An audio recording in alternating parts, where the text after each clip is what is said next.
Almost daily, people stop me in shul, at the grocery store, as I travel in Europe and Eretz Yisrael, and they're like, oh, Vayamayim changed my life. And the truth is, we're a movement of people who are changing our lives, upgrading our lives, Kedusha V'Tara. One fellow this week sent us something which is so beautiful and meaningful, I want to share it with you. Everybody knows about the Vayamayim with Yosef. The whole world knows about Vayamayim because of Vayamayim. Almost nobody knows that Vayamayim is in Parshas Vayechi. Here's a drop of background. Yaakov Avinu was B'Seif Yamav. He's at the end of his days. He calls Yosef in. He says to Yosef, Re'ai panecha lo pilalti, I never would have dreamed that I would see you. And now not only you, I'm seeing Ephraim and Menashe, Yereim, Ushleimim. I want to give everybody a bracha.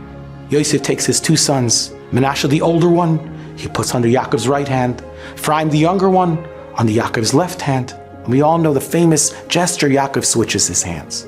Yosef says to his father, no, he's the older one. He's the younger one.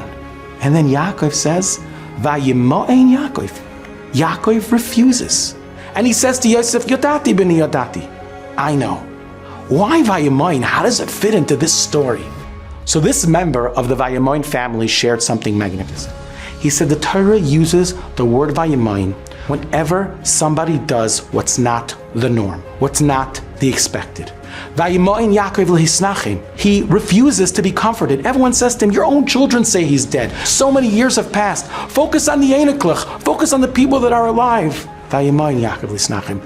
Maybe regular people stop believing, but I'm continuing to believe.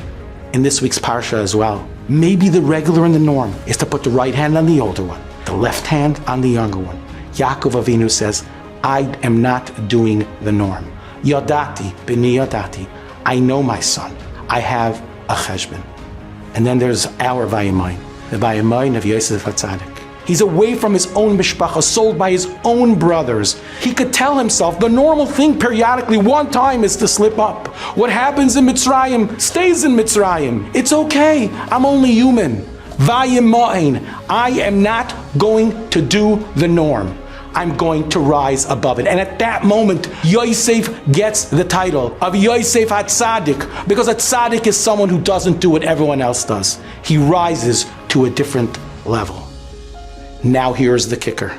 Every Friday night, I put my hand on my son's head and I say, Yesimcha Elikim Ke'Ephraim V'Chemnashe, the pasuk after Vayimain Yaakov. And I tell my children, my dear children, I don't want to settle for regular. I don't want you to be the norm. Vayimain Yaakov. I want my child to rise above. I don't just want a child, I want a child that's a tzaddik. And there's no better way to guarantee that Vayimain than by clinging to the Vayimain way of life, to rising above in our own Kedusha, our own Tara. And the result is children who are banim ubnei banim, oiskim b'Torah u'b'mitzvos.